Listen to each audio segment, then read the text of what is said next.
Se Deus não existe, me diz uma coisa, honestamente, por que que você deveria ser uma pessoa boa? Hoje eu estou aqui com o Matheus Benites e essa conversa não vai ser confortável. A gente vai discutir sobre coisas como o histórico do Matheus com a filosofia, a relação dele com ateísmo, com cinema, com metaética. Vai ser um papo bem profundo, mas bem acessível, como costuma acontecer por aqui no canal. Você vai gostar, eu tenho certeza. Matheus, muito obrigado por ter aceito o convite e, por favor, se apresente brevemente, que depois a gente destrincha a sua biografia, como eu quero fazer nessa primeira parte aqui. Por favor. Olá, Vitor. Olá, pessoal. É um grande prazer estar aqui, porque eu também sou espectador do canal. E esse ano eu tive a oportunidade de conhecer o Vitor pessoalmente. Ele também vai estar no meu podcast. Nós também participamos juntos de um podcast. Eu sou doutorando em filosofia, sou escritor e criador de conteúdo aqui no YouTube. Caso você ainda não conheça, eu tenho um canal também sobre filosofia e cultura, onde eu trabalho muito o ceticismo, a filosofia da religião, o naturalismo. E o canal é o meu nome, Matheus Benites. Eu também escrevi um livro, enfim, que a gente pode falar sobre, se for interessante, que é sobre isso, né? Porque não creio, ateísmo justificado. Então, Vitor, muito obrigado, cara. Seu canal é dos melhores que tem aqui no YouTube. É realmente um prazer e uma honra estar aqui.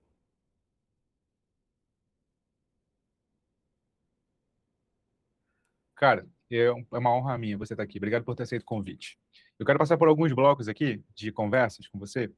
A gente vai falar desse livro aí, mas ainda não, porque eu quero saber, quero expor para a galera o seu passado, que não está escondido, embora você nunca mais tenha tocado nele, que é o seu passado com o cinema.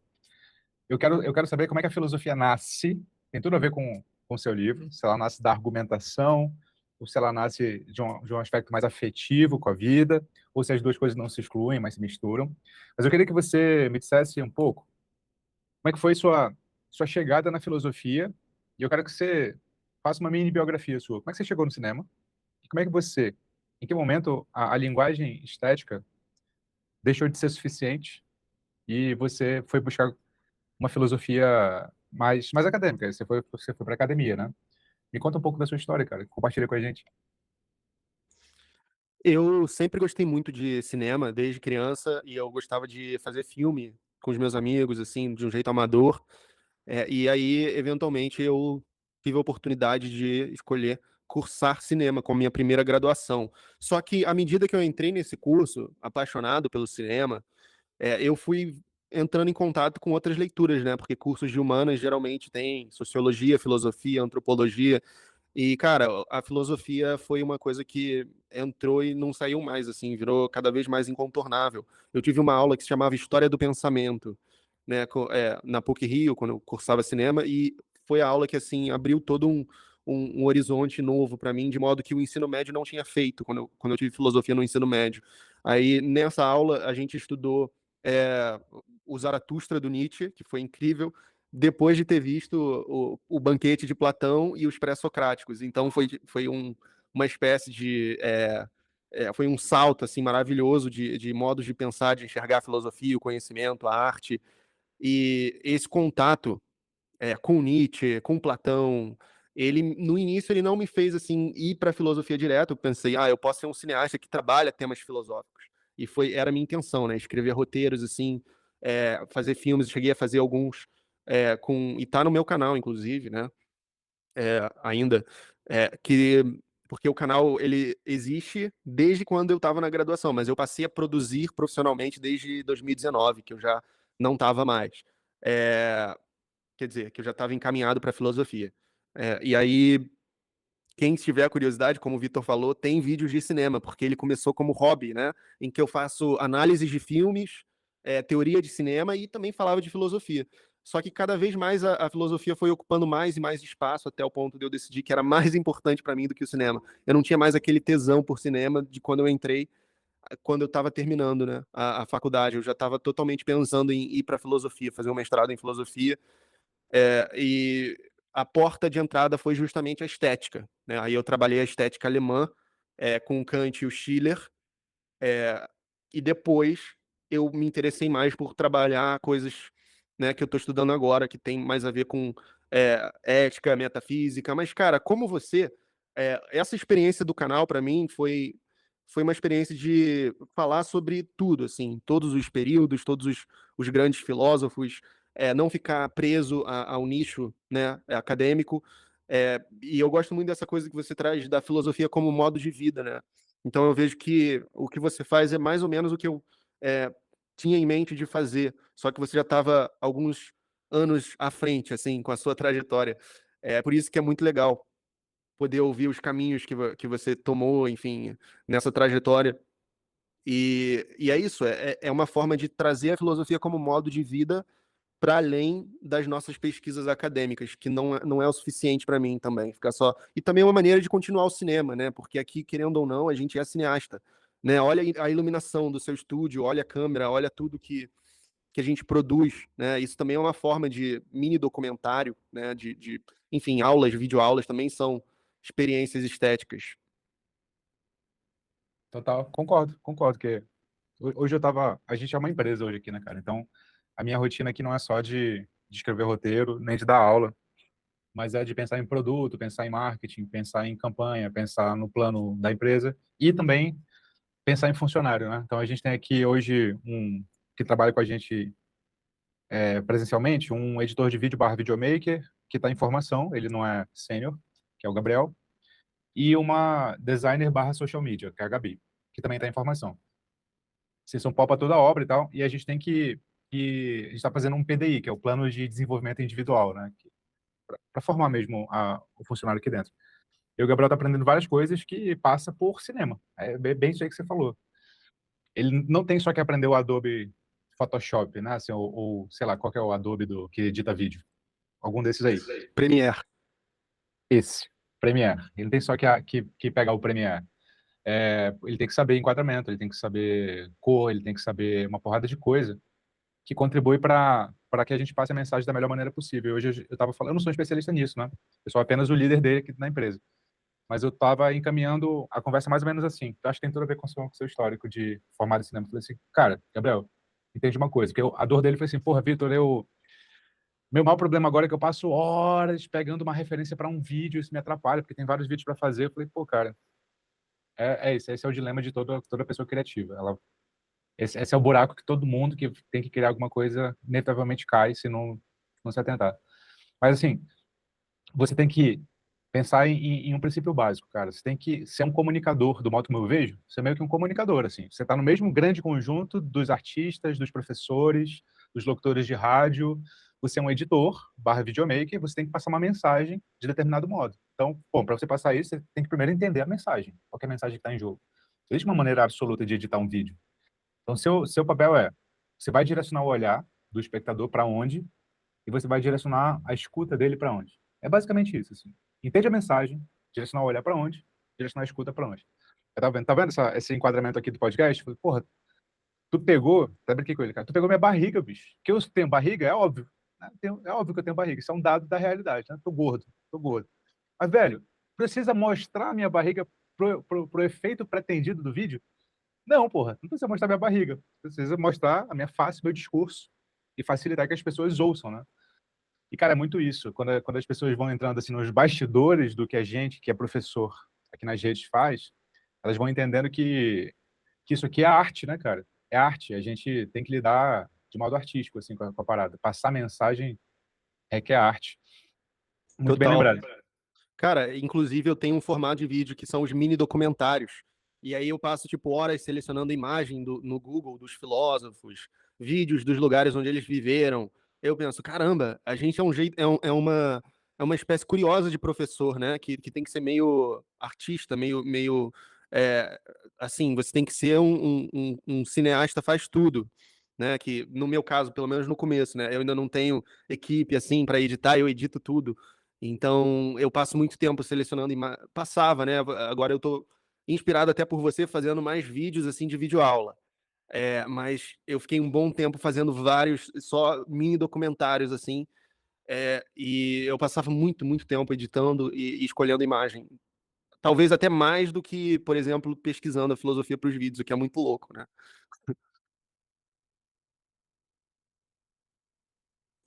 Acho que tá desativado o seu som. Ih, foi mal.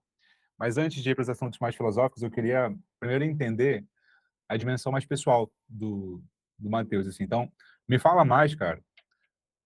A galera já reconheceu o sotaque aí, com certeza, mas me fala onde você nasceu, como é que foi essa trajetória até chegar no cinema e por que cinema? Tu é filho de algum cineasta famoso? Na tua casa tinha muito filme, muito livro, frequentava. Como é que é? Como é que era essa vida de pequeno bilionário no Rio de Janeiro, da Zona Sul? Na verdade, era na Zona Oeste, mas agora eu moro na Zona Sul, sozinho. Na verdade, com a minha namorada agora. É, e uma gata. Mas, cara, eu cresci, nenhuma família, assim, especial de artista, nada disso, família normal, mas eu passava muito tempo sozinho, né? Como eu fui filho único por um bom tempo, e eu gostava de ver filme, ver desenho, criar, desenhar pra caramba. Eu sempre tive esse lado criativo muito aberto, assim, esse interesse por ideias, né, por imaginação. E aí eu gostava, por exemplo, de brincar com os brinquedos, filmar os brinquedos quando era criança, depois fazer filmagem com os meus amigos da escola, discutir cinema, na época que não se fazia muito isso, assim, sabe? Não tinha muito, assim, o pessoal ainda não. Eu já estava assistindo filmes que eram um pouco mais cult, então tinha um pouco essa inclinação muito óbvia.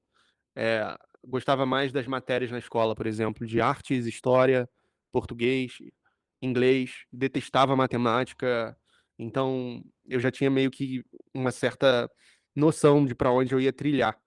É, e só que eu acho que para filosofia, no caso, precisa de um pouco mais de maturidade para essa escolha aparecer. Eu acho que o próprio Platão falava isso, né?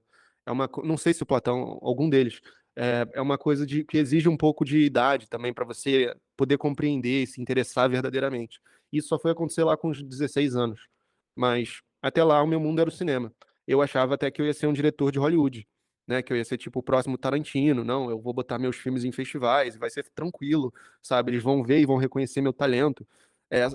Aí eu fui percebendo também que eu moro no Brasil, né? Que aqui não tem uma indústria do cinema, que tudo é feito de um jeito muito precário, com muito investimento de incentivo, da cultura e tudo mais, e que tem toda uma questão de lobby também, aristocrático, né?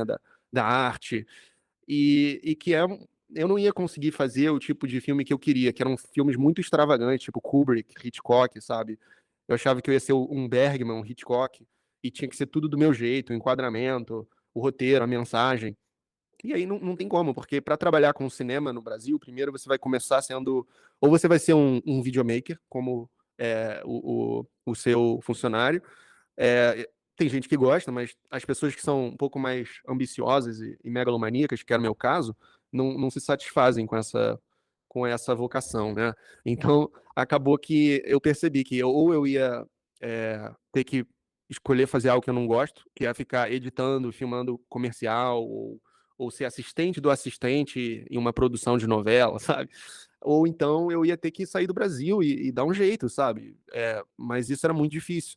Mas felizmente foi quando a filosofia entrou, não como uma segunda opção, né? Entrou, na verdade, como algo que era quase inevitável, que eu já estava fazendo na hora vaga.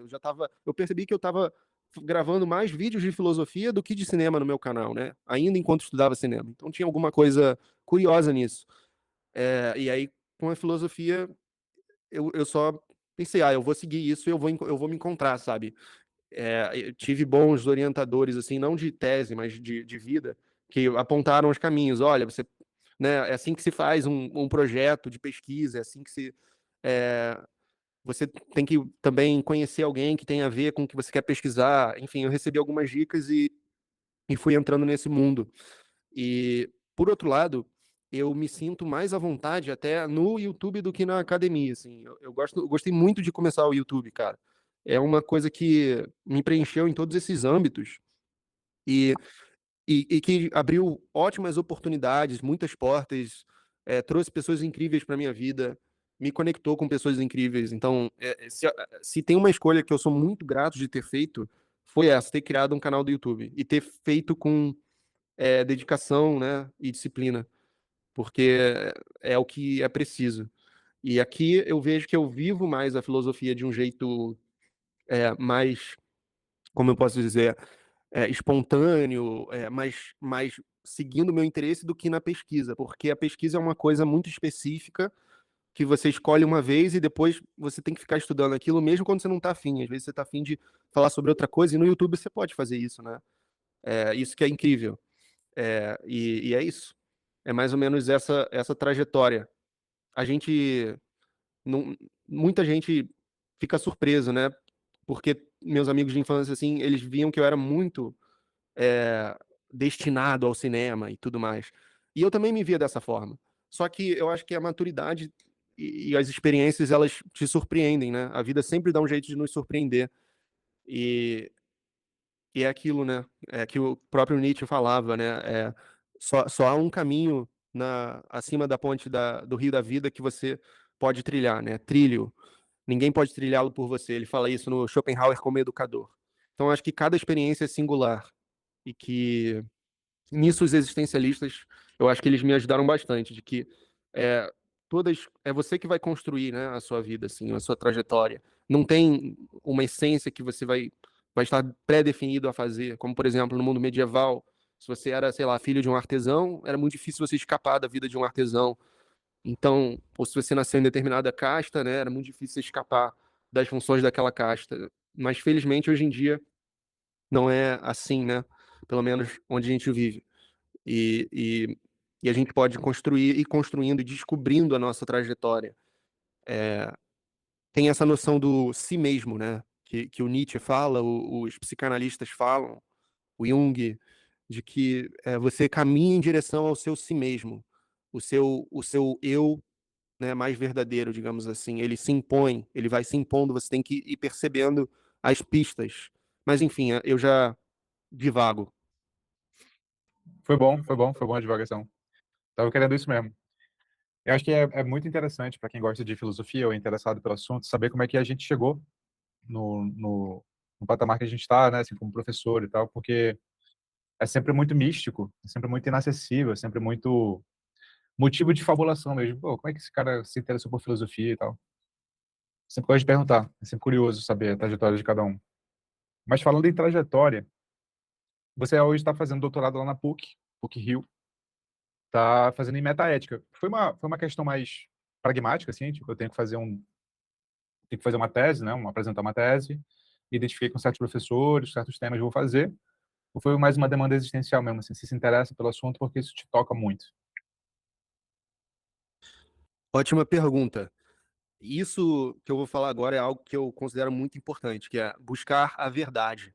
Isso é uma preocupação que eu tive desde que eu iniciei a carreira acadêmica, assim, de eu vou fazer algo que faça sentido eu fazer. A partir do momento que eu não vejo mais sentido estudar isso, eu vou querer estudar outra coisa. Então, eu botei para mim que eu não vou aceitar nada que eu não acredite como plausível. A menos, é claro, que eu esteja fazendo um projeto ali de curiosidade, de comentar alguém e tal. Mas, no caso, para defender uma tese, então é uma história muito louca, assim. Porque começou como um projeto sobre Nietzsche, né? E depois deu um 360 e foi parar na filosofia analítica, né? Mas eu queria estudar a posição do Nietzsche sobre ética, né? Eu queria estudar ali na genealogia da moral e nos outros textos como que aquilo pode ser defensável. E aí eu cheguei à conclusão de que ele estava equivocado, né? E isso me causou uma mini crise existencial, porque era o projeto, né? Já tinha sido aceito, era o primeiro período. E aí eu tive que falar com o meu orientador, explicar a situação, não estou mais motivado para estudar isso, porque eu acho que o filósofo está errado. E ele falou, nossa, isso é incomum, né? Geralmente os orientandos não fazem essas coisas. Mas eu super entendo. Eu vou passar você para onde você quer ir. Ele me passou para o outro. Aí eu falei, eu queria explorar um pouco uma outra ideia, mas que está mais associado com filósofos analíticos. E aí ele passou para o outro orientador e eu troquei de orientador. E tô desde então. Mas eu ainda tenho, mais recentemente, por causa dessa mesma fixação, né, de buscar a verdade, é, agora eu tô tendo problemas com a minha tese atual, assim, com o que eu tô defendendo nela. Mas tudo bem, eu vou defender até o final, e aí, se não for mais o que eu acredito, eu vou só simplesmente falar no começo: olha, é, Se alguém quiser defender tal posição, os argumentos seriam esses e tal, entendeu? Você se distancia da parada. Mas é isso, é isso. É muito difícil, porque quando você se dedica para uma coisa e passa horas, você vai encontrar fragilidades, problemas, qualquer posição que seja. E filosofia não é uma coisa matemática, então vai chegar um ponto que os argumentos são bons para ambos os lados, sabe? E você fica preso com a sua intuição, né? E é muito difícil, mas eu acho que é isso. E isso é uma coisa que eu retive muito do Nietzsche também, que é a filosofia como experimentação, né? Experimentação de diferentes caminhos, de diferentes ideias. Vários grandes filósofos mudaram de pensamento ao longo da trajetória. É claro que em grau menos radical o próprio Platão, né? É, mas mais recentemente a gente tem o Kant, né, que foi racionalista durante grande parte da vida e só lá na sua já terceira idade ele dá aquela revolução copernicana, né, com a crítica, com o criticismo, é, o Wittgenstein, enfim, o próprio Nietzsche, vários filósofos mudaram de ideias. Eu acho que isso é algo muito honesto, né? Eu acho que é algo que é importante a gente ter a humildade de reconhecer quando a gente percebe que algo que a gente acreditava não não faz mais tanto sentido, não é mais tão plausível, enfim. E isso me traz certa tranquilidade também de que eu não preciso estar certo, né? Eu estou só seguindo o meu interesse e aquilo que eu acho que faz sentido. Não sei como é que é para você essa questão de posições filosóficas, porque eu vejo que geralmente você está falando de assuntos muito diversos, né, nos seus cursos. Eu sei que você estudou bastante Platão, mas eu não sei se você se compromete assim com posições filosóficas ou se você tem essa preocupação no sentido de ser uma obsessão, assim. Tenho sim. Acho que a gente é parecido nisso. Mas o Platão é um ótimo exemplo. As pessoas ficam. Você citou que ele mudou de ideia e é fato. As pessoas ficam com a versão do Platão de manual de ensino médio, né? Nem de manual de universidade. Que na universidade você vai ler por exemplo, um Copleston, você vai ler um Reale, você vai ler um Anthony Kenny. Todos eles mencionam essa autocrítica que o Platão faz nos diálogos de maturidade. A própria teoria das formas, né? O Platão não é o Platão da República, né, da alegoria da caverna apenas. Essa é uma fase da teoria que lá no diálogo Parmênides, por exemplo, ele vai contradizer, ele vai apontar falhas, ele vai apontar insuficiências e tal. E esse é sem falar nas teses lá do Reale de que o principal do Platão nem é o que está escrito, né? Seria outra coisa. Eu acho que essa é a filosofia no seu aspecto mais precioso. Eu ia falar autêntico, mas eu não quero me comprometer com algo mais filosófico que outro, né? Assim, mais precioso para mim. Eu diria que, como alguém que nasce no seio da filosofia ocidental, e os alunos sempre perguntam, né? Pô, mas e a filosofia oriental, professor? Não sei o quê, você não vai estudar? Você, olha, eu tenho muito interesse, cara, muito interesse, mas já tá difícil para mim aprender grego, porra. Você quer que eu aprenda, você quer que eu aprenda sânscrito para estudar a porra da filosofia?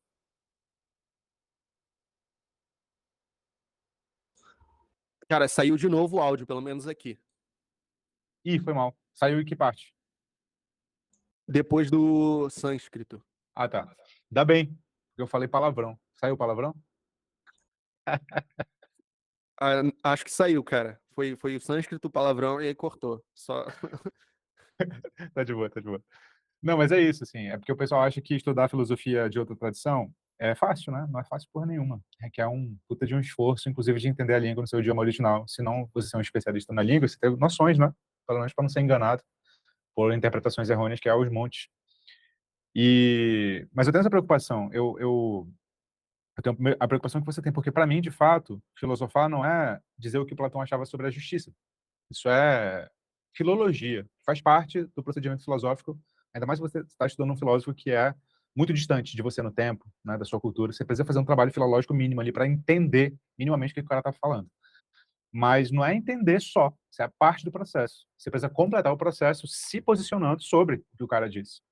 Então, acho que o processo filosófico só se realiza plenamente quando você se pronuncia sobre se o que o cara está falando faz ou não faz sentido. Isso é aí que se realiza, né? Então, eu tenho sim essa preocupação de, porra, Eu gosto de dividir didaticamente a filosofia em metafísica, epistemologia, ética e existência, né? O que é a realidade, como conhecemos a realidade, como nos comportar em relação uns aos outros e como conduzir a vida individual. E eu vivo revisando o que eu acho. Cara, o que é realidade? Esse é o aspecto mais fundamental para mim. Qual é a minha posição epistemológica mínima, assim? E eu vivo tentando me direcionar nisso, vivo tentando me direcionar. E concordo com você plenamente também. Eu vivo tentando, na medida do possível, porque eu acho que isso é até contra natural, assim. A depender do temperamento de algumas pessoas é mais ou menos isso, mas eu acho que, assim, falando em termos gerais, é contra natural você buscar fraquezas nas suas posições. A gente busca só a parte que torna a história coerente, né? A gente ignora os buracos, ignora as insuficiências. Quem é mais. Pô, nem sei se eu diria quem gosta de filosofia, porque mesmo dentro das pessoas que gostam de filosofia, há aqueles que não estão nem aí em tentar refutar as próprias ideias ou buscar melhorar as próprias ideias. A gente sabe disso, né? A gente frequenta esse ambiente. Mas, assim, eu me preocupo. Eu gosto de conversar com religiosos, né? Sendo ateu, eu me amarro mesmo, assim. Gosto de ler a Bíblia, gosto de ver interpretações outras sobre isso. Gosto mesmo, gosto mesmo. Até porque eu sei das insuficiências que é ter uma visão materialista, né, de mundo. Eu sei das insuficiências, eu sei dos buracos teóricos, que é explicar a liberdade, por exemplo. Enfim, né? Sei disso tudo. Eu gosto dessa.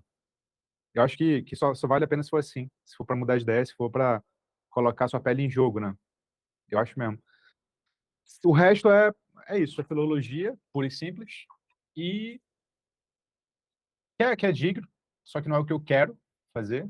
E porra, é tipo a diferença entre ser professor de literatura e fazer literatura. Essa é a diferença, entendeu? Eu não quero só explicar o livro dos outros. Eu queria ousar pensar um pouco. Eu nem tenho a pretensão de ser o Platão, né? Porra, fundar uma corrente de pensamento que vai influenciar a cultura. Isso é meio tolo, assim, no sentido assim, não depende da gente só, né? Depende de quem vai interpretar o que a gente falou e disseminar essa porra. Não, depende muito da gente, assim. Mas eu tenho isso sim. Mas eu queria um pouco, então, explorar, já que você deu a deixa bem interessante aí da sua tese, doutorado. Até onde eu sei, você estava defendendo uma espécie de realismo moral, né? Ou seja, a ideia de que o bem e o mal são objetivos, né? Certa perspectiva ali. E eu queria que você dissesse, assim, a famosa pergunta, né? O bem e o mal existem ou são apenas construções humanas? Como é que você se posiciona diante desse debate agora, atualmente? Boa. Então, atualmente eu defendo que existem, né? Mas existem como propriedades, assim como outros tipos de propriedades, propriedades abstratas, mas que não são necessariamente transcendentes, né? Abstrato não implica ser necessariamente transcendente. Uma coisa pode ser abstrata e pode ser imanente também, pode ser instanciada pelas relações humanas, né? Então, por exemplo, a ideia do realismo moral naturalista, que é o que eu estou propondo na tese, e que eu também já tenho meus próprios questionamentos quanto, mas o que eu estou propondo e que venho estudando é que propriedades de valores, né, propriedades avaliativas, elas existem em superveniência de propriedades naturais. Então, você tem, por exemplo, um evento natural, né, digamos, um evento físico, de uma agressão, né, injustificada, uma violência, um exemplo qualquer. Isso tem também tem uma série de propriedades, né? Uma delas é uma propriedade de ser ruim naquele contexto, né, de que tem aqueles seres humanos com tais tipos de necessidades, desejos e responsabilidades para uns com os outros. Isso linka com a sua pergunta que abriu, né, a conversa, de que por que ser uma pessoa boa, né, se não existe Deus, se Deus não existir, digamos assim, porque aqui é um realismo moral naturalista, ou seja, não tem nada sobrenatural. Tudo que existe é natural, inclusive a ética. Então, o bens são algo do domínio das relações, né, das relações entre seres racionais, digamos assim. Então, a gente percebe um bem e persegue esse bem, né? Porque a gente, por exemplo, a saúde ou a felicidade, isso é algo que o Aristóteles já dizia lá, né? Na Ética Nicômaco. Então, bom é algo que é desejado. Certas coisas são desejadas como fins e outras como meios, né? E, e ele tem um edifício teleológico aí para defender essa ideia, né? Mas ele também seria um realista moral. E ele não falou de religião nesse livro, nessa ideia da ética. Mas você não precisa se comprometer com uma teleologia, com a ideia de que existem finalidades intrínsecas às coisas, como ele fazia. Você pode simplesmente defender que nós percebemos as coisas como bens, a prosperidade enfim, da sociedade, a saúde das pessoas, o bem-estar geral, é algo que a gente concorda que é um bem, e que parece que existe, assim que existem sociedades com seres racionais convivendo. Então, se não tivesse nenhum ser racional no universo, você poderia dizer, não existe bem e mal. Talvez exista mal, né? Talvez, enfim, talvez exista, mas não existe intenção, né? Se só tivesse animais irracionais, eles não pensam sobre, eu vou fazer algo para ferir o outro, sabe?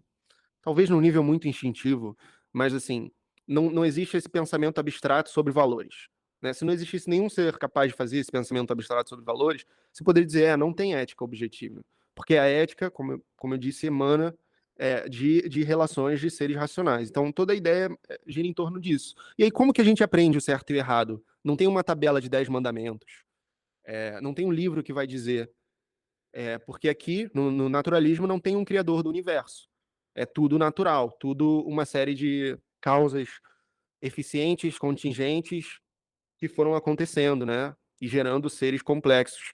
Então, a resposta está no estudo da história, das relações. E um dos argumentos é o argumento do progresso moral, que a gente observa na civilização desde a antiguidade, com o que começou a acontecer ali, né, com Sócrates, Platão, Aristóteles, veio melhorando cada vez mais no sentido de direitos humanos universalizáveis, que vai ser uma conquista mesmo do iluminismo, mas fomos caminhando nesse sentido. O ser humano, enfim, o cristianismo, por exemplo, já é um avanço com relação à moral do Antigo Testamento, né? A mensagem de Jesus, digamos assim. Ou você pode dizer, o iluminismo é um avanço também com relação ao cristianismo. E o sufrágio universal, a abolição da escravidão, enfim, todas essas conquistas, né? Um mundo mais pacífico, de certa forma, tem os problemas das guerras, dos retrocessos que acontecem, mas de maneira geral dá para fazer esse argumento de que a gente foi aprendendo a ser mais ético, e considerar, não, o outro tem valor intrínseco, né? Escravidão é errado e tal.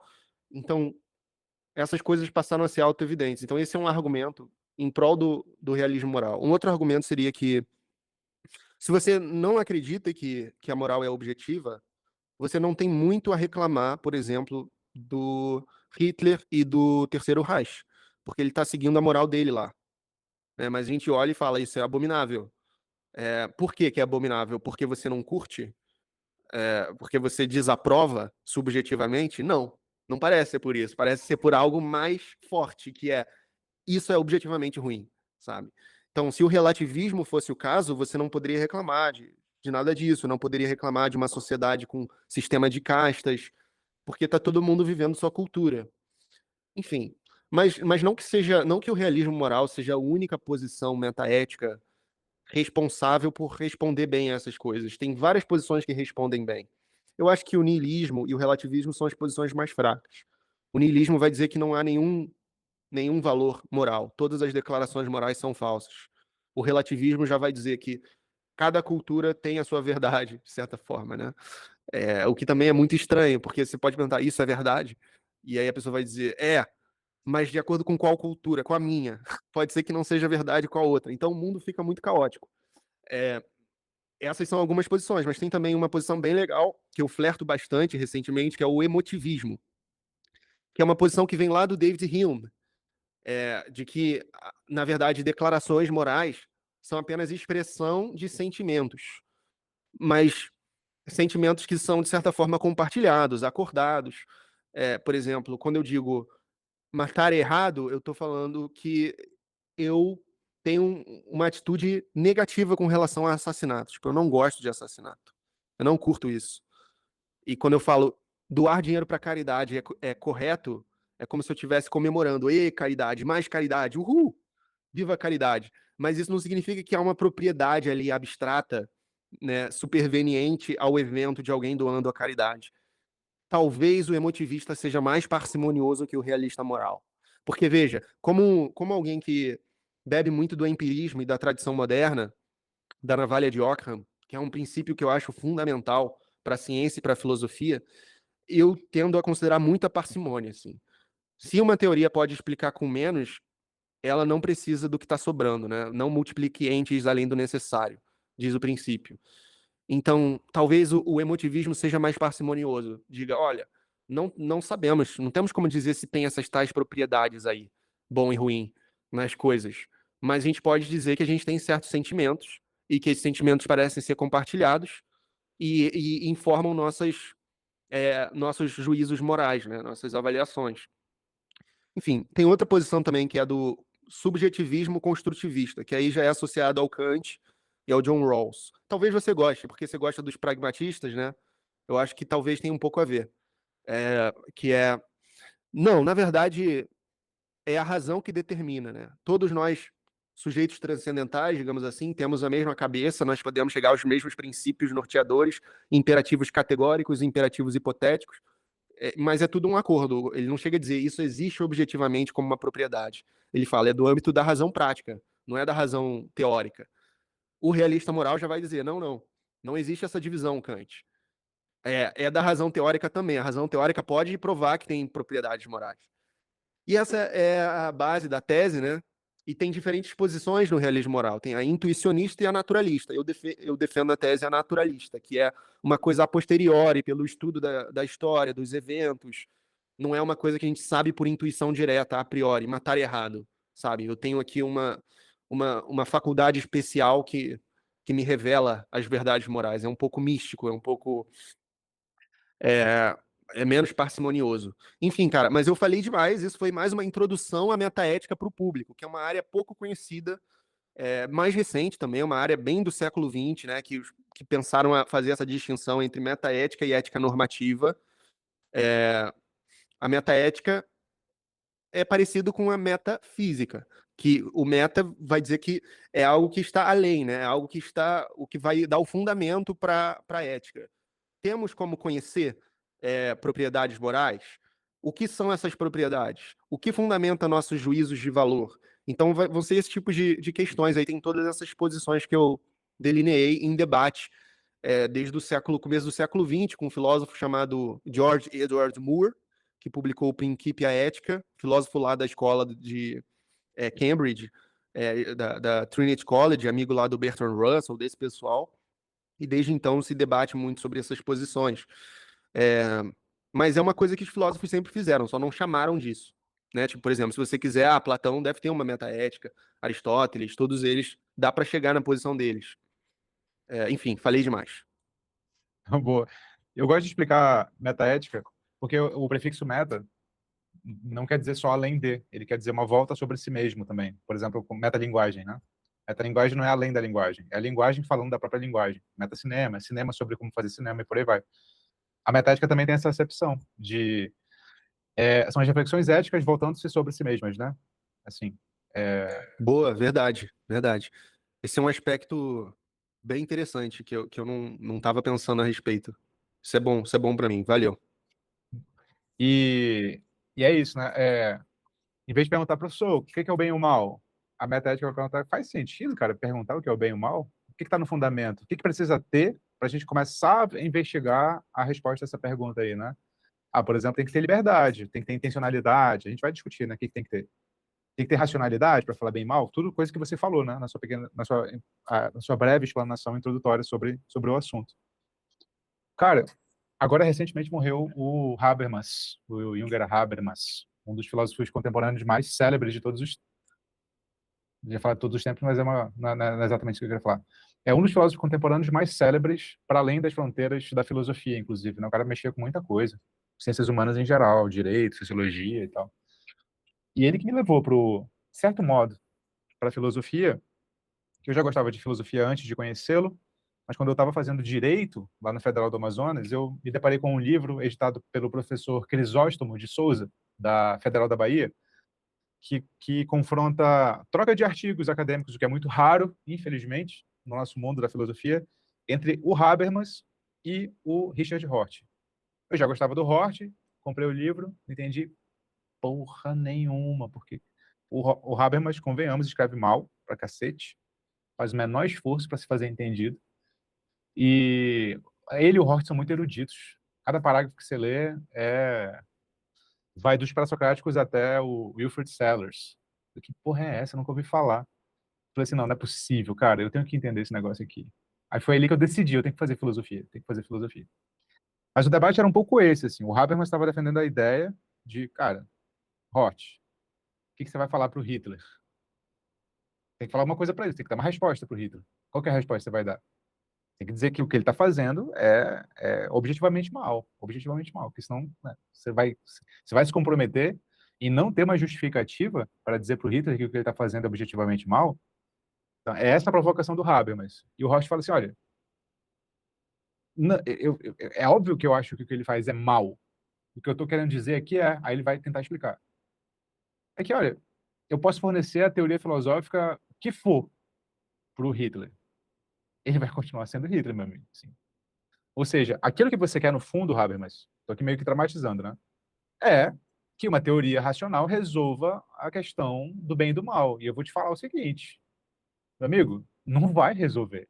As pessoas não agem bem e não agem mal com base em teorias filosóficas coerentes e irrefutáveis. Essa simplesmente não é assim que os seres humanos funcionam. Ele fala assim, faz até uma provocação que eu achei, porra, foda quando eu li. Cara, sabe qual que é o problema da gente que mexe com filosofia? É que a gente acha que a gente é mais importante que todas as áreas. A gente acha que a gente está no fundamento das áreas. A gente está fornecendo o chão a partir do qual todas as outras se constroem. Fala assim, olha, na prática, e aí vem o argumento do pragmatismo, cara, é mais importante um Estado, uma sociedade, melhor dizendo, funcionando socialmente bem, politicamente bem, economicamente bem, do que uma teoria filosófica que é irrefutável, entendeu? Na prática, as pessoas tendem a agir melhor com base na economia funcionando, a política funcionando, a sociedade funcionando. Aí ele chega a afirmar a frase que me impactou até hoje, assim, cara, política importa mais que filosofia. Política importa mais que filosofia. Você não tem que... A preocupação primordial de uma sociedade não é fazer departamentos de filosofia funcionarem bem.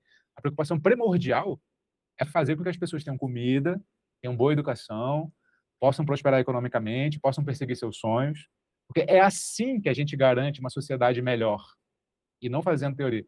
Isso pode soar, não, mas isso aí é anti-intelectualismo, porra, né? Não é, cara. É que, assim, a gente tem que tomar decisões numa sociedade.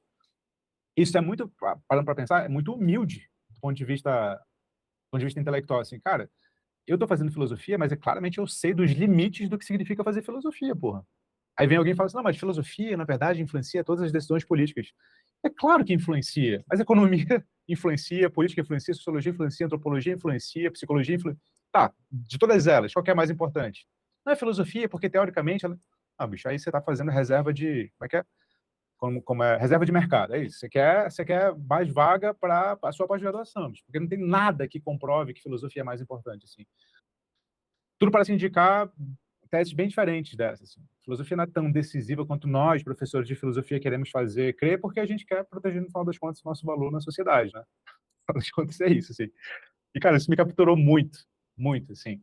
Saber os limites da nossa prática. Professor, filosofia, o mundo está precisando de filosofia, né? Olha, depende, cara. Qual parte do mundo você está falando? Depende. Assim, se você me apontar uma parte do mundo bem precária, eu vou falar, não, essa daí não está precisando de filosofia agora não, cara. Está precisando de comida, está precisando de educação, está precisando de outras coisas. Não está precisando de filosofia agora não. Então, isso me capturou muito, assim. O argumento pragmático, cara, assim, eu tendo a achar, tá? Todos os argumentos desembocam em argumentos pragmáticos. Qual que é o argumento pragmático na sua essência, segundo eu concebo? É aquele que apela para as consequências da sua conclusão. Esse é o argumento pragmático. Se eu adotar essa tese, essa conclusão, o que acarreta? Ou seja, o argumento pragmático não está interessado primordialmente na verdade da tese. A verdade no sentido de corresponder aos fatos, né? Na teoria correspondentista da verdade. Ela tá preocupada, tá? Quais são as consequências disso aqui ser adotado? O argumento do Kant na crítica da razão prática é pragmático. Ou seja, qual que é a consequência de eu não ter uma figura como o absoluto? Bom, a consequência de eu não ter uma figura como absoluto é não ter como fundamentar a moralidade humana. Portanto, eu assumo como postulado. É verdade que ela existe? Já disse na crítica da razão pura que não tem como saber, porque isso vai além da capacidade cognitiva humana, mas eu preciso postular, porque se eu não postular, eu não fundamento a moralidade. Isso é um argumento pragmático na veia do Kant. Avant la lettre, né? Antes da palavra ser inventada. É um argumento pragmático. E, cara, você vai ver qualquer discussão desemboca para argumento pragmático. Eu posso estar muito enviesado, tá? Mas, assim, porra, um cristão vai debater com você, que já debateu com vários, né, cristãos. Qual que é a consequência de você adotar essa visão aí, meu filho? Você fala assim, não é uma questão de consequência. E a gente, ateu, também cai nisso, cara. Acho que, no fundo, o que importa mesmo é o argumento pragmático. Não o que importa pra gente, que gosta de filosofia, que gosta de construções teóricas robustas e coerentes e que correspondam, de fato, ao modo como a realidade é. Mas, no fundo, é o que importa para 99,9% da humanidade, entendeu? A gente que está na filosofia é o 0,01, pô. É isso, assim, eu acho que sempre vai ser, tá? Porque para se dedicar no nível de profundidade que é necessário para aprender, de fato, os argumentos, a história, da filosofia, do pensamento, pô, se dedicar a isso durante anos da sua vida, para que isso fique natural, cara, nunca vai ser regra na humanidade, nem precisa, nem precisa. A gente não é tão útil assim para a sociedade quanto a gente quer fazer crer. Então, no fundo, meu viés atual, que pode mudar, é que o argumento pragmático ele tende a ser mais pé no chão quando a gente está pensando para fora da nossa casta, né, de pessoas que gostam de filosofia. Então, por isso que eu me inclino mais para ele, assim. É por isso que eu tenho pouca raiva de religioso. Só tenho raiva de religioso quando as consequências da crença que ele assume são nefastas, né, assim, que é evidentemente nefasto. E aí entra o questionamento. Evidentemente de que perspectiva, Vitor? E aí, cara, eu tô com o Hort. Eu falo assim, olha, uma vez que eu abandonei a ideia de que não existe o absoluto, assim, eu tenho que ser muito honesto com as consequências dessa minha posição. Não tem absoluto. Então, eu não tenho como defender a ideia de que é nefasto objetivamente. Não tenho como defender. Então, como é que eu vou defender? Cara, para ser honesto com a minha posição inicial, eu preciso defender uma espécie de etnocentrismo. Uma espécie de etnocentrismo. Qual seja, a de que certa cultura secularista, humanista, é melhor do que uma cultura tendendo mais à religiosidade fanática. Tá, como que eu vou fazer isso, uma vez que eu não tenho critério objetivo? E aí vem o Rocha, fala assim, cara, se você já abandonou o absoluto, você precisa abandonar a ideia de que ou é tudo ou nada. Você precisa adotar a ideia de que tem camadas entre o tudo e o nada. Se você fica no esquema tudo e nada, como me parece, por exemplo, Matheus, que fica o Camus, quando diz que a realidade não tem sentido, fala, porra, meu filho, você tá na mesma lógica de um religioso, porra. Se você já abandonou o absoluto, cara, se desapega da ideia de que não tem sentido, porra. É claro que tem sentido. Tem sentido pra cacete na realidade. Só não tem sentido absoluto. Então não me fala que a sociedade, que a realidade não tem sentido, uma vez que você abandonou a ideia de absoluto. Você tá preso na dicotomia ainda, tudo ou nada, né? Então, é claro que tem muitos sentidos, só não tem sentido absoluto.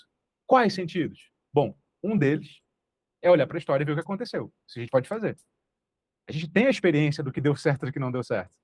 Sobre que critérios? Bom, critérios da preservar vidas, critério da convivência, critério da menos guerra, mais saúde material para todo mundo. Esses critérios são mensuráveis até. Então, Sim. né, não são razoáveis, são razoáveis, são absolutos. Não tem, já abandonei o critério absoluto. Então, com base nas consequências, eu posso tentar argumentar. E é isso que ele faz. É isso que ele faz. Olha, eu sei que o Hitler está errado, porque a gente já viu no que dá, cara. Não tem muito o que dizer, não, ali. Tá errado pra cacete. Por quê? Porque causa mais morte, causa mais intolerância, causa mais isso, causa mais aquilo. E as democracias ocidentais causam menos. Na balança, é melhor ser um democrata liberal ocidental do que um hitlerista. Quer dizer que um democrata liberal ocidental é o ápice do progresso humano? Obviamente não. Eu já acabei de falar que não tem ápice, não tem absoluto, não tem incondicionado. A vida é sempre uma relação, e aí ele volta à afirmação anterior.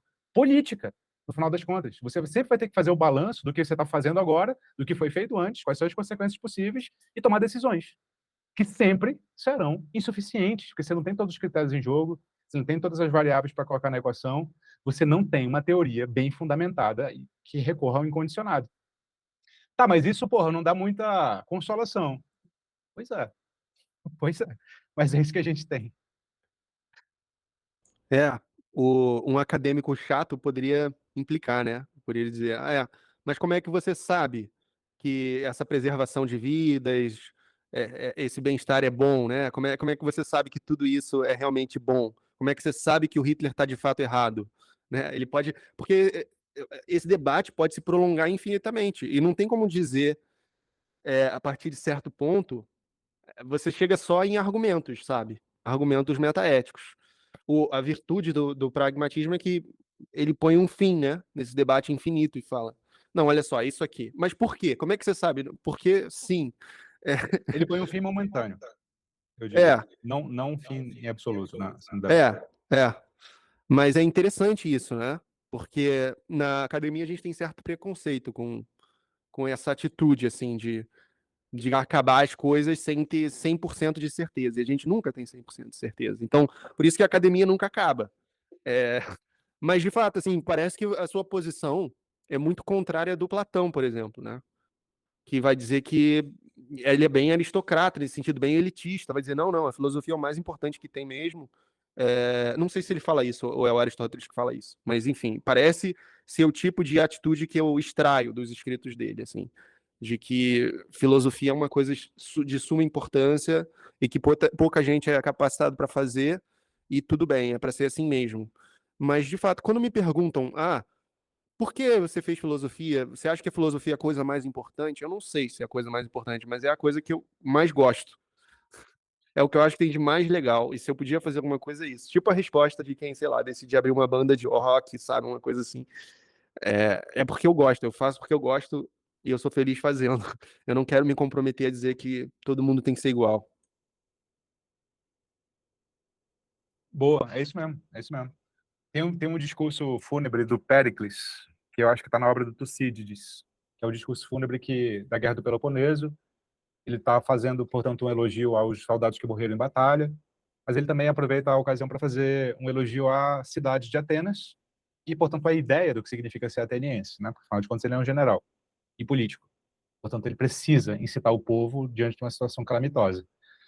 E uma das... Vou parafrasear, não me lembro de... Estava tentando buscar aqui enquanto você falava e não achei. Mas, assim, vou tentar falar o que eu me lembro.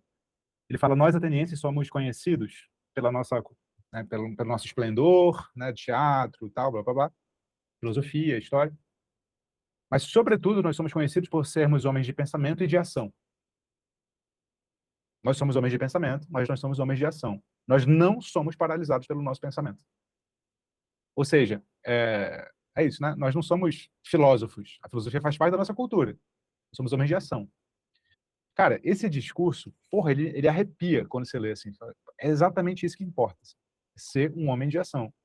Porque no final das contas, cara, você vai morrer, que é o impasse dos céticos, né? Assim, você vai morrer indo atrás dos fundamentos inabaláveis, inquestionáveis e irrefutáveis e não vai encontrar, porra, porque talvez eles não existam, talvez eles não existam. Pode ser que existam, pode ser que existam.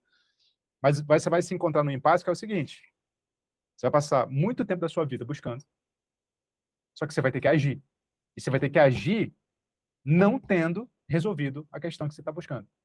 Qual é o critério que você toma para agir? É um critério pragmático, bicho. É um critério pragmático. Porque você tem que agir. Porque não querer agir, sei lá, é querer ter nascido num ambiente tão privilegiado, mas tão privilegiado, que equivale a um monge, né? Assim, você se dedica só àquilo, você não trabalha, as pessoas te sustentam e tal. Beleza, pode ser. Pode ser, eu tive uma experiência de monge, né? Em dezembro, durante 10 dias e tal. Eu não paguei nada, as pessoas me alimentavam, me davam tudo e tal, mas, bom, 10 dias vai lá, um mês vai lá. Mas, assim, algumas pessoas podem se dedicar a essa vida, mas claramente não tem como construir uma sociedade com base em monges. Então, é um pouco isso, assim. A gente precisa encontrar critérios de ação, porque é assim que a vida humana funciona. Aliás, porra, é assim que a vida funciona, né? Não é só a vida humana que funciona. A despeito das nossas fundamentações serem insuficientes. É assim que a vida funciona, né? O que não significa que a gente não busque eternamente, e eu acho que é por isso que a palavra filosofia é tão preciosa. Não é por isso que a gente não vai desistir de buscar. É por isso que é filosofia e não só sofia, né? É isso. Nós não somos os sábios, nós somos aqueles que buscamos o saber, né? Cultivar uma amizade, um amor pelo saber. Mas no final das contas a gente precisa agir e a gente precisa encontrar critérios de ação na insuficiência, tal, no risco. Assim, no... Como é que é o nome do cara que escreve o texto que cristaliza o ceticismo pirrônico? É o Sexto Empírico. O Sexto Empírico vai escrever sobre o ceticismo do Pirro, vai dizer assim, olha, na parte teórica, a gente suspende o juízo, é qualquer. Na prática, a gente age. Com base em quê? Com base, ele vai enumerar lá algumas coisas, nos costumes, nas leis, na religião. Por quê? Porque a gente está dizendo que é verdade? Não. Porque nos parece, ele vai utilizar o critério da aparência mesmo, nos parece razoável que agir por aqui vai dar algum critério de ação para a gente. No momento em que não parecer mais, a gente muda. Mas a gente precisa agir. Portanto, eu vou respeitar os deuses, eu vou respeitar os costumes e tal. Isso pode parecer conservador, e é conservador. Pra caralho. Quando você fala que vai respeitar os costumes e a religião, você está sendo conservador, né? Você está tentando não ir de encontro a como a sociedade vai. Mas acho que não tem muito caminho para você construir sociedade. Você pode, dentro dessa sociedade, ter aqueles caras, né, homens e mulheres, que vão contestar ativamente as regras postas. Ah, beleza. Eles vão contestar ativamente e no momento seguinte, o que eles vão fazer? Eles vão instaurar um conjunto de regras para serem obedecidos e não questionados, porque se eles não fizerem isso, não vão construir porra nenhuma, entendeu? Inclusive, Vitor, tem uma relação estreita entre ceticismo e conservadorismo. Tô ligado? Tem esse debate, né?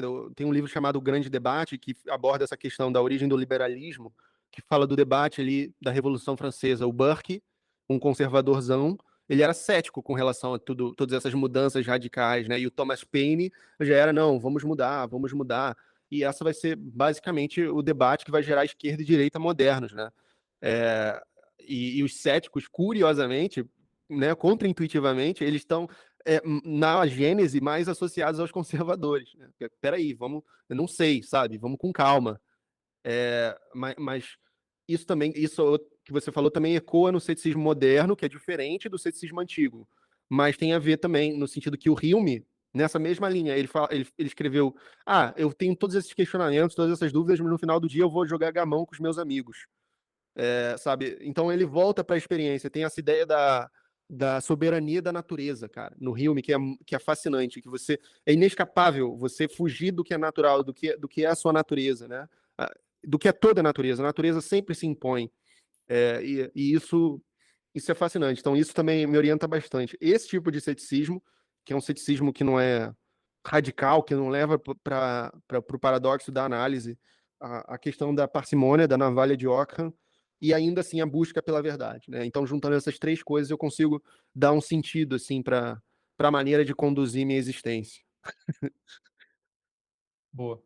Tamo junto também. Bom, agora bora pegar o teu livro. Cadê o teu livro? Tá aí, né? Deixar um link aqui na descrição dessa conversa pra galera comprar teu livro. Valeu. E os cursos, né, que você tem também. Vamos deixar tudo aí. Contato, YouTube, Instagram e os cursos e o livro. Mas nessa parte aqui, eu queria falar um pouco sobre religião, ateísmo, crítica.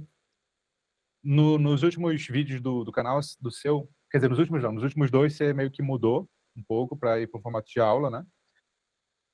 Mas antes dele, você estava numa série de desmascaramentos. O que você acha quanto à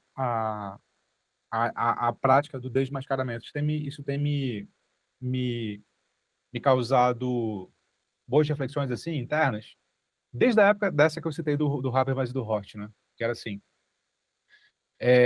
no fundo, o que faz com que alguém mude de ideia é mais um choque afetivo do que um choque argumentativo. Deixa eu tentar formular isso assim. Nos últimos anos, nos últimos 30, 40 anos, com as pesquisas lá do Kahneman e do Tversky, a gente tem descoberto aquelas nomenclaturas que hoje já são amplamente disseminadas, né? Pelo menos no mundo de ensino superior e até em negócios, que é vieses, heurísticas, o modo como nós não somos racionais, como pressupunhamos que éramos, nós somos seres, na verdade, racionalizantes, ou seja, a nossa especialidade é encontrar padrão onde objetivamente não tem e ignorar buracos, enfatizar, né, ressaltar aspectos que confirmam nosso conjunto de crenças, diminuir a ponto de ficar quase invisível aquilo que vai de encontro ao nosso conjunto de crenças, ou seja, a gente é muito bom mesmo em contar história que façam sentido para nós, mas não que façam sentido com a realidade ela mesma, né? E quando a gente decide adotar um conjunto de crenças, assim, o que é muito difícil, geralmente a gente só vai absorvendo de modo um tanto quanto inconsciente, é porque a gente já estava inclinado àquilo há muito tempo, e só chegou no momento ali, que a gente não sabe muito bem prever quando, que calhou né, de adotar aquele conjunto de crenças. E você tem feito um papel bastante consistente de confrontar argumentativamente visões mais religiosas. E aí, a minha dúvida é, você encontrou nesse caminho de confronto com os religiosos depoimentos ou contato com pessoas que foram convencidas pelos argumentos dos seus debates, das suas conversas, dos seus confrontos de debate público? Você tem encontrado essas pessoas que foram convencidas pelo argumento para refutar essa minha impressão inicial aqui? Como é que tem sido a recepção do público com esse trabalho de debate público que você tem feito, Matheus? Boa pergunta, cara. É uma coisa que eu sempre me perguntava também, às vezes ficando até cético com relação a esse trabalho, né? Ah, isso não vai dar em nada, sabe? Ninguém vai, no final do dia, vai se importar. E também participando desses debates, né? De podcast e tudo, eu fico, cara, a gente vai aqui falar e falar para o próprio público, ninguém vai sair mudado, vai dar engajamento, enfim, para onde vai isso, né? É, e quando você tenta argumentar de uma maneira mais respeitosa, mais focada nas ideias, você é criticado depois, né? Por isso, por você não querer destruir o outro, enfim. É, mas eu recebi já depoimentos de pessoas que eu não conheço, então não tem como avaliar a, o quão verdadeiros eles são, mas depoimentos de que pessoas acompanhando meu canal tiveram o encorajamento para viver sem religiões que estavam fazendo mal, né, para elas, né? Então, isso é o que acontece mais frequente desse tipo de depoimento. Tem um outro tipo que é pessoas que ainda não saíram de religião ou de seitas, mas que estão começando a considerar, né? E fala, caramba, eu descobri que existe, né, uma forma de ver o mundo, o ateísmo não é o que eu pensava e tal, com seu canal e tudo. Então tem esses dois tipos de feedbacks, né? Um mais comprometido, o outro um pouco menos, mas que eu acho que, no fundo, a pessoa vai receber o- alguma coisa que ela está pronta para receber de alguma forma, e aquilo vai ter a influência no momento que for para ter, assim, né? Não no sentido místico, mas no sentido de que se a pessoa não tiver um repertório que permita enxergar a verdade, né, naquilo, ela não vai, entendeu? O que que adianta você mostrar uma teoria filosófica do naturalismo se a pessoa não entendeu ainda como que o mundo, por exemplo, as espécies podem ter evoluído naturalmente, não terem sido criadas do nada, né? Porque é muito contra-intuitiva essa ideia. Demorou quanto tempo para alguém ter essa ideia? Séculos e séculos, ninguém fazia a mínima ideia de que os seres. Se você falasse isso na época do Aristóteles, isso ia ser motivo de chacota, assim. De que os seres evoluíram todos da mesma sopa primordial, enfim, de bactérias, e foram se ramificando, sabe? Isso seria absurdo. Então, muitas vezes, os resultados da ciência são muito contraintuitivos, né? A mecânica quântica também, mostrando que o elétron salta, sabe, de um jeito misterioso que até hoje não entendem quando, e você não consegue calcular direito a órbita dele. Isso é bizarro. Sabe, quando a gente achava que já tinha entendido tudo, o mundo mecanicista, e não é, sabe? Então, se a pessoa não estiver pronta e com uma disposição de espírito, você falou isso no meu podcast, uma disposição de espírito, de coragem, né? De ousar saber, o sapere aude do iluminismo, é, ela não vai conseguir acessar aquilo, enxergar o valor naquilo. É como alguém que passa por uma obra de arte e não vê a obra de arte, vê só enfim, um borrão, um desenho. Então, eu acho que, no fundo, a influência que vai ter no público pode ser que aconteça anos depois, refletindo, né? Vendo, caramba, o que aquele cara falou no podcast faz sentido agora. Enfim, muitos dos efeitos do nosso trabalho não são mensuráveis, não são vistos, mas eu acho que eles existem, né? Eu acho que sim. as ideias, elas têm que encontrar terreno fértil, né? Para florescer, para germinar, para. É, eu concordo com isso, concordo com isso. É difícil, cara. É difícil. é, o nosso trabalho, assim, se ele não fosse intrinsecamente prazeroso para a gente, porra, eu acho que seria muito ingrato ter, ter essa função social de debater ideias, né? Quem tem essa função social, a gente, né? Professor em geral tem isso, né? É porque gosta muito da atividade, não necessariamente das consequências da atividade, né? Já é prazeroso para a gente se engajar nessa conversa aqui. Porque, porra, ter esperança de que isso tenha frutos no nosso tempo de vida, a gente tem. Sei lá, vaidade. A gente tem vaidade, né? Mas é pouco provável, né? É bem pouco provável, assim. A gente conta nos dedos as pessoas que tiveram relevância em vida, né? Contra as suas ideias. Muito pouco, muito pouco. Bom, fala um pouco do seu livro. Qual que é a ideia do seu livro? Mostra aí de novo a capa pra galera. Por que não creio? Ateísmo justificado. Enfim, é um livro que é basicamente uma tentativa minha de expor por que que eu acredito que não existem divindades, né? E aqui eu passo tanto por uma parte mais, digamos assim, técnica, de você responder argumentos e apresentar os argumentos ateístas, e uma parte também de avaliar as religiões que estão na mesa. Por exemplo, o cristianismo, judaísmo. Eu não falo do Islã nesse livro porque eu não tinha estudo do Islã para fazer, né? E eu comento isso no livro. Mas eu falo, por exemplo, de espiritualismo também e mostro, sabe, como que os vieses, o efeito Forer, a dissonância cognitiva, tudo isso é muito influente na formação das crenças. E dou exemplos. Então, é um livro que ele não tem um objetivo assim declarado de converter a pessoa, como, por exemplo, o livro do Richard Dawkins, O Deus um Delírio, né? Que é um livro que o Dawkins falou, não, eu quero sim converter, sabe? Ou desconverter, né, no caso. Mas no meu não, eu estou expondo o que que é o ateísmo, por que que ele é mais plausível do que o teísmo, esses são os argumentos e esses são os problemas com as religiões que estão na mesa. Então é basicamente isso. E eu tento ser o mais didático possível para todo mundo, não precisa ter conhecimento prévio de filosofia, né? O livro está disponível na Amazon, enfim, no site da editora Dialética.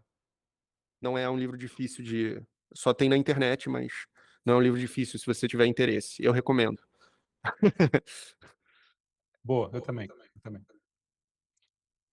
Deixa eu perguntar agora, então.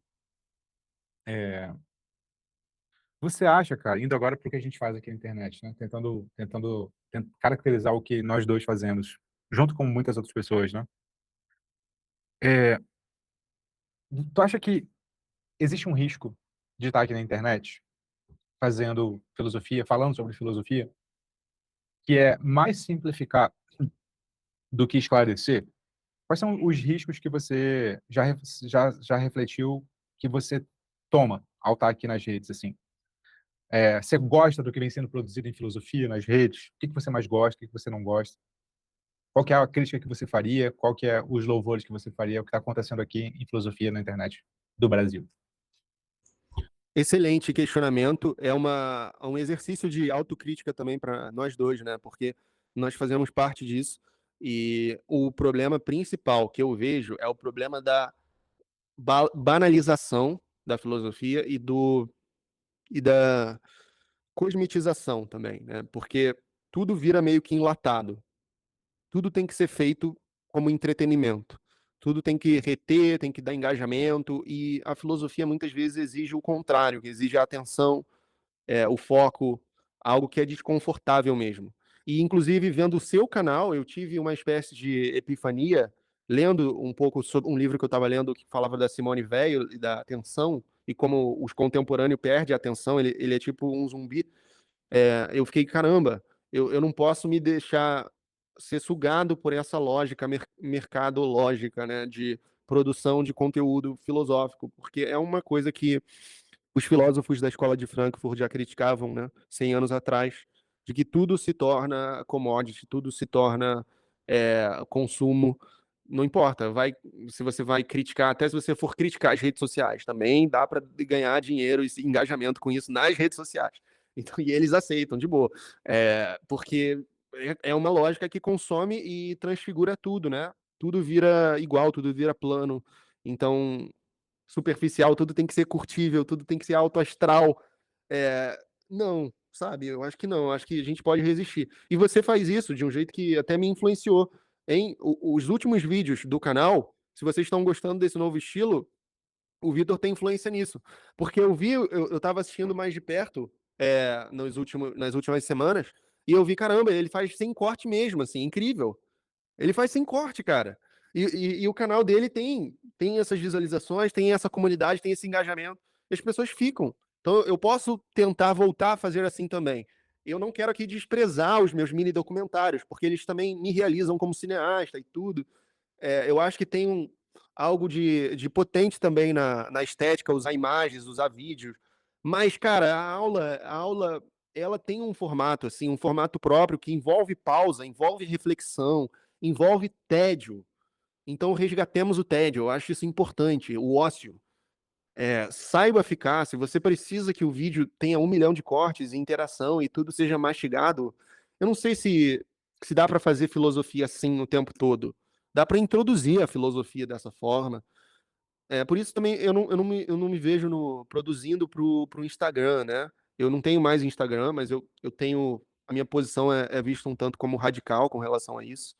Mas eu detesto, eu acho que é uma alucinação, assim, é uma outra realidade que revela vaidade, revela nosso pior lado, assim. Mas, mas tem muita gente que faz, né? Filosofia assim, e aí, eu não sei, vira, eu acho que perde um pouco do propósito. Coisas como, imagina se algo que você fez, por exemplo, a sua experiência do retiro, imagina se isso fosse ser transformado em um vídeo de 5 minutos sobre como alcançar a atenção plena, sabe? Os 5 passos e tudo ser explicado do jeito mais dinâmico. Não ia ser a mesma coisa do que a experiência que você teve de ficar retirado por 10 dias. Eu acho que é algo mais próximo disso que alguém como Platão ou Aristóteles exigia dos seus alunos do que o tutorial da internet. Total, total. Cara, tudo muda quando você leva a sério um livro de 2.500 anos chamado Retórica, escrito pelo Aristóteles. Por quê? Porque ali ele vai sistematizar pela primeira vez as regras da comunicação persuasiva. E tem uma regra fundamental, cara. Não é uma regra, é um princípio, né? Você vai aplicar na prática, a depender do que você vai fazer. O princípio é: não existe discurso persuasivo universal. O discurso persuasivo, para ser persuasivo, precisa levar em conta a audiência para quem ele se direciona. O grau de persuasão será proporcional ao quanto ele se direciona à audiência que ele pretende persuadir. Quando você...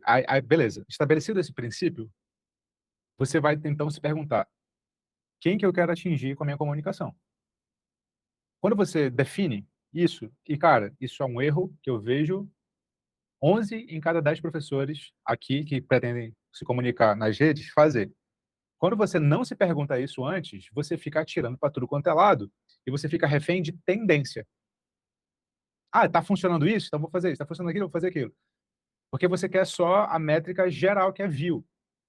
A view não sustenta, não sustenta quase nada. A não ser que você queira entrar no jogo de ser um influencer, né? Mas aí, cara, eu não sou tão bom quanto a Virgínia e jamais serei, entendeu? Não sou tão bom contra o Whindersson Nunes, não sou tão bom quanto o Whindersson Nunes, jamais serei. Eu não tô nesse jogo da influência massiva. Eu tô no jogo do professor. Então, beleza. Eu quero atingir pessoas que querem me ter, né, como professor, querem ter o Vitor como professor. Beleza, esse é o primeiro filtro do que eu quero atingir. Segundo filtro, cara, eu pretendo, isso eu refletindo lá atrás, né?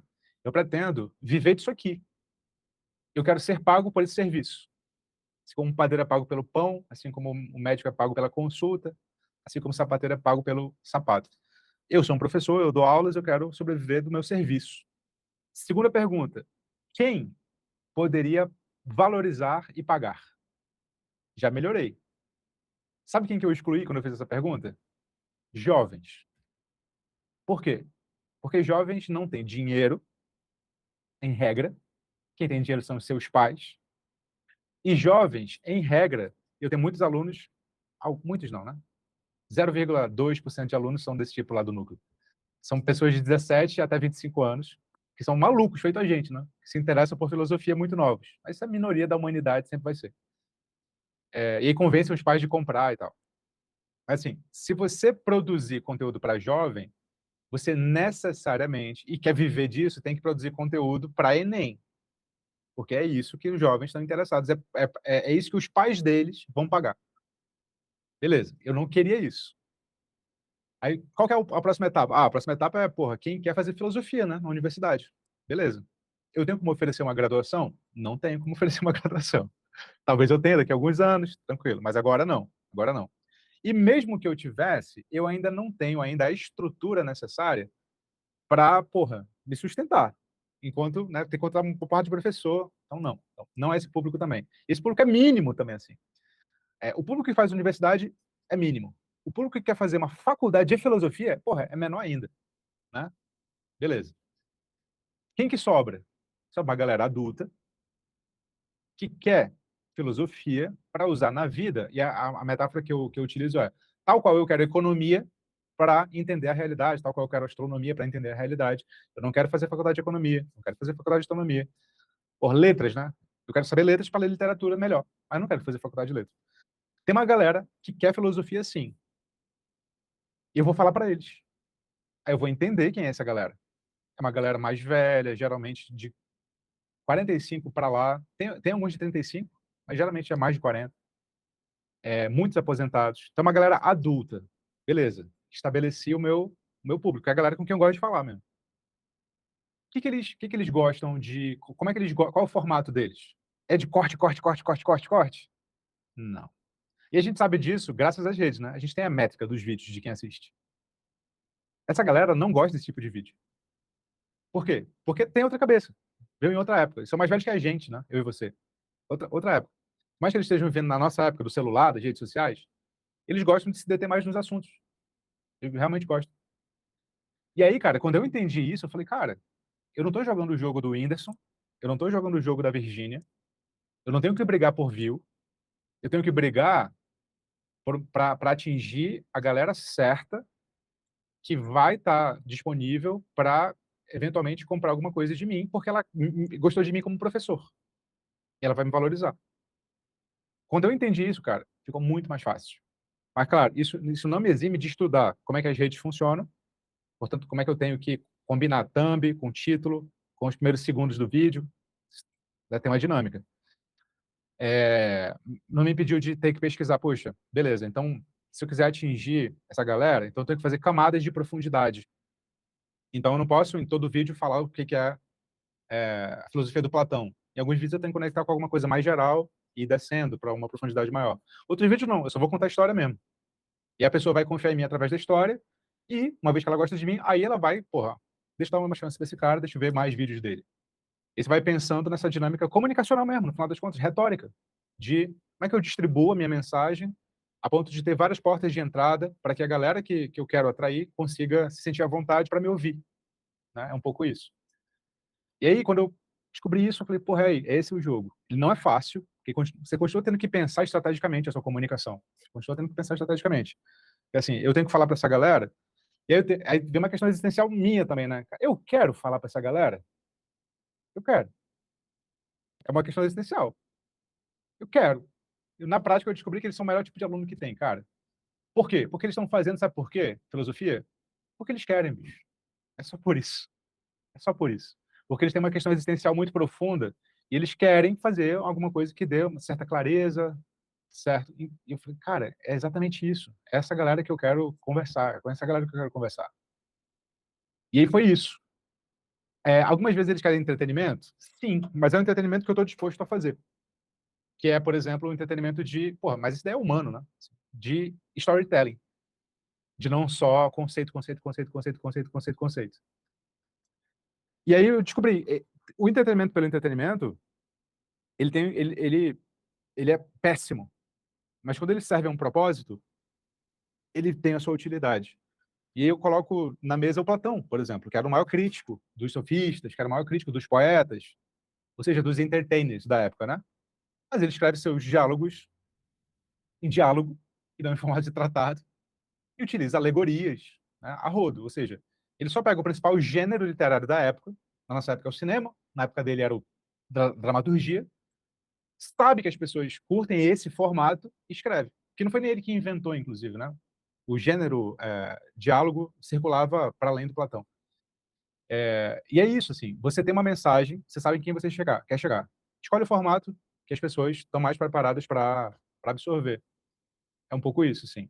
Agora, tudo descamba quando você não tem o que falar. Porque aí você vira só o entertainer, né? Você vira só o cara que é contratado para fazer palestra para massagear o ego da empresa que contrata ele, sacou? E aí tudo descamba, né?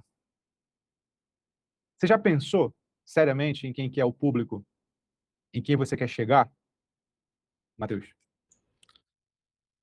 Cara, não tão profundamente quanto você, assim, eu vou depois reassistir esse vídeo, porque esses últimos minutos, assim, foi tipo coaching, no melhor sentido do termo, sabe? Porque realmente, eu pensei de um jeito muito vago, assim, interessados em filosofia, mas essa pergunta toda estruturada que você fez, assim, isso faz todo sentido, assim. É tudo perfeito, é um encadeamento lógico muito perfeito, assim. E de fato, aí às vezes vai entrar gente que não é o público realmente, vai entrar gente que, eu quero você defender uma opinião que eu não concordo, e tá um absurdo o ateu falar isso, como se você fosse um político, um representante de um grupo. A internet nos puxa para essa polarização também, né?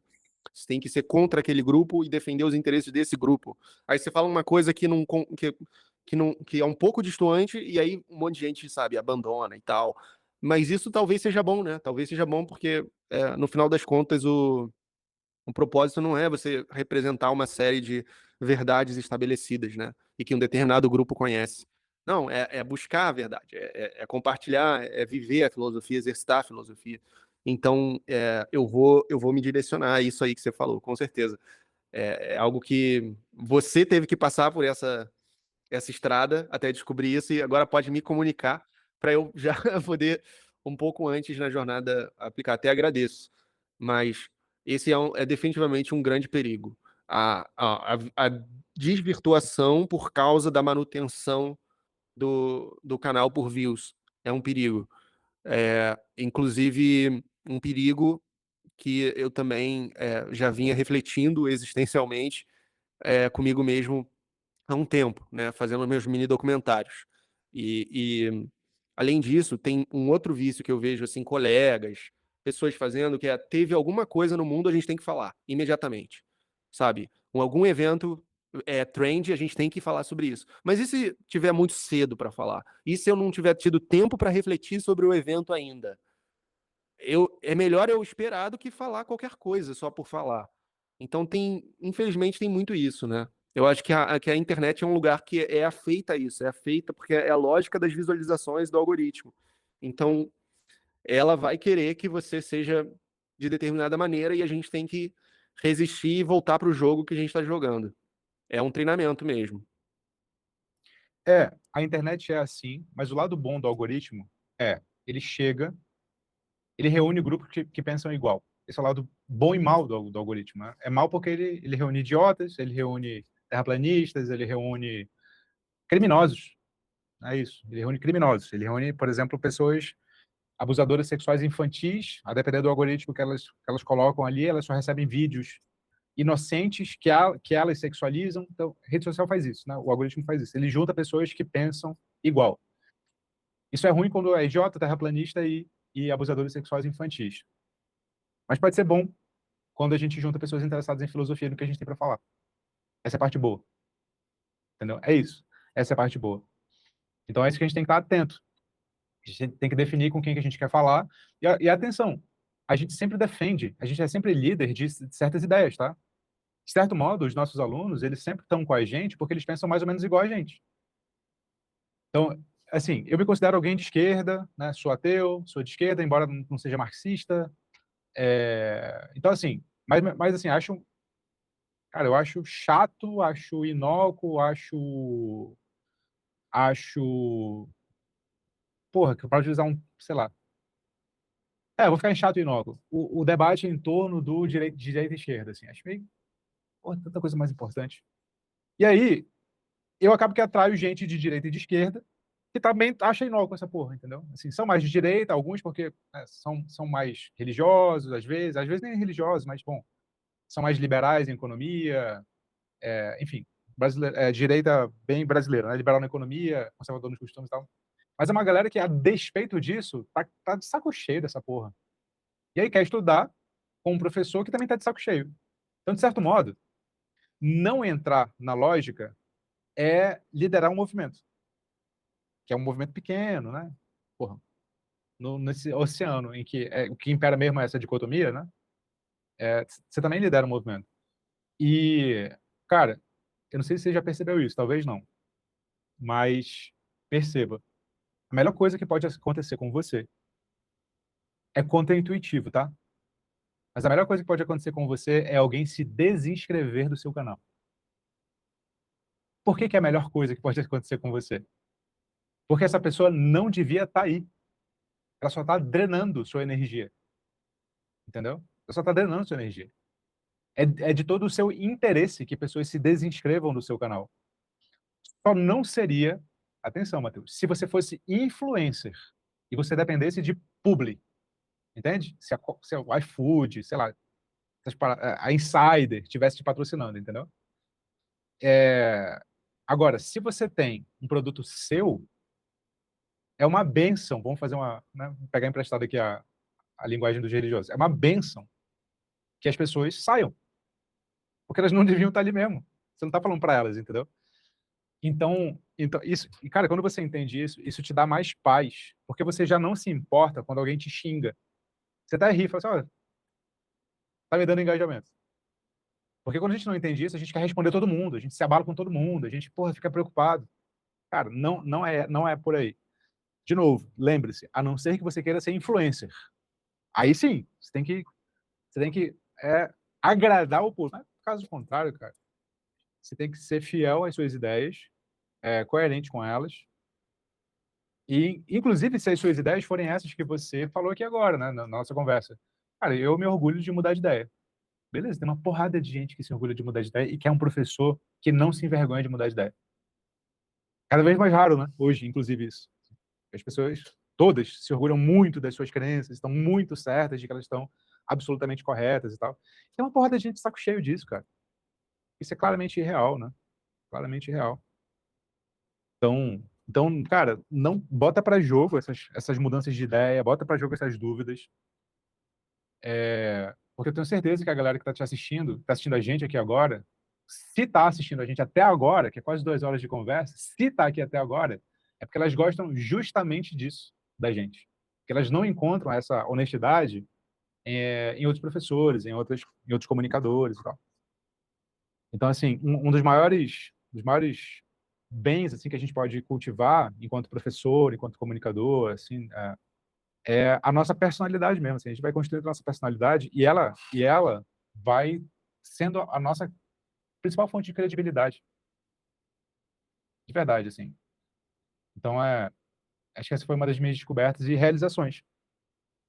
Último Sim. tópico. Mas vai, completa aí, depois eu falo. Não, a experiência comprova isso, assim, pelo menos vai nesse mesmo sentido, assim, considerando membros do canal, pessoas que estão acompanhando de um jeito mais fidedigno, de um jeito há mais tempo, parece ser mesmo isso, assim, de se identificar com a sua personalidade, não necessariamente com todas as suas crenças, mas com o seu modo de ensinar e quem você é como pessoa, né? Quem você é como pessoa. E essa questão eu recebo muito feedback assim, poxa, ele não tem medo de mudar de ideia e tal, legal isso, né? Eu vejo os comentários assim, às vezes, e as pessoas percebem sem que eu precise falar.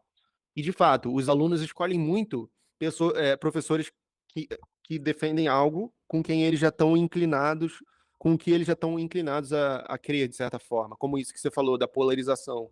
Sim, eu vejo que várias pessoas que escolhem estudar comigo são porque eles veem como coerente as pautas, digamos assim, que eu represento ainda assim, né. E é isso, essas pessoas existem, tem que encontrar, tem que encontrar maneira de de possibilitar esse encontro, e o algoritmo pode ajudar também. Tem coisas boas, né, na internet, como o próprio YouTube, eu acho maravilhoso, assim, o YouTube. Eu amo o YouTube. É, e e é isso, cara, aprendo muito contigo. Eu vou depois fazer um recorte e salvar no meu computador esses 5 minutos, assim, de sabedoria que você trouxe do professor online. Boa. Agora deixa eu fazer um Abu Janra aqui. E não vou perguntar o que é a vida, não, mas eu vou perguntar algo parecido, pra gente fechar. Que é, Matheus, o que você diria hoje que dá sentido à sua vida?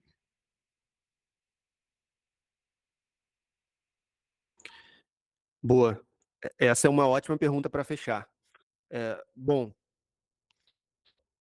eu encontro aquele sentido que não é um sentido absoluto na minha vocação e no homem que eu sou, tanto no mundo, com os alunos, com as pessoas em sociedade, quanto em casa, com a minha namorada, com a minha gata, enfim, com as pessoas com quem eu convivo e também, como eu disse, na minha vocação.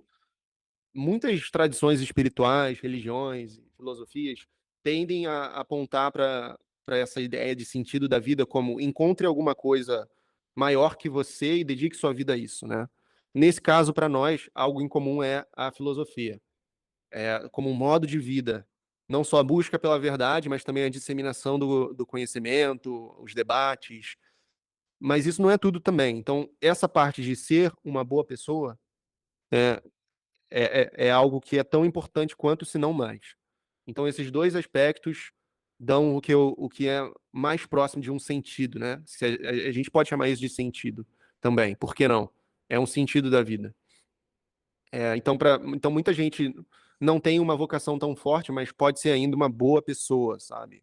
E pode buscar essa vocação como um sentido, né? Ou sei lá. Nesse sentido, os existencialistas ajudam bastante. Como você disse sobre o Camus, né, não é porque não tem um sentido absoluto que não possa haver um sentido imanente. Você também escreveu um texto, né, sobre essa questão da gente ser microscópio no cosmos, e isso, ser um desespero. Tem um texto do Thomas Nagel, né, que ele fala sobre o absurdo. Mas a vida teria mais sentido se você fosse do tamanho de um planeta? E se você fosse do tamanho do Sol, sabe? É sempre você vai poder relativizar isso. Então, o que, o que vai acontecer mas o mundo vai acabar, o universo vai acabar daqui a bilhões de anos, o Sol vai engolir a Terra, tá? O que vai acontecer lá não tem sentido agora. Assim como o que está acontecendo agora não tem sentido lá. Então, foca no que tem sentido agora, sabe? Nas pessoas da sua vida, nas relações que você cultua, na vocação que você se dedica. E é mais ou menos isso, que não é tão diferente assim do que filósofos disseram, né? A gente pode pensar no Aristóteles, na ideia de eudaimonia, de uma vida plena, de uma vida de florescimento, que não é uma vida unilateral, é uma vida que envolve o âmbito plural, né, das atividades humanas, o cultivo de relações, a vocação, o intelecto, o físico, e a política, como você falou, não no sentido de eleição ou partido, mas no sentido de aparecer em atos e palavras. A dimensão social é muito importante. Nós somos primatas, né? A gente precisa do outro.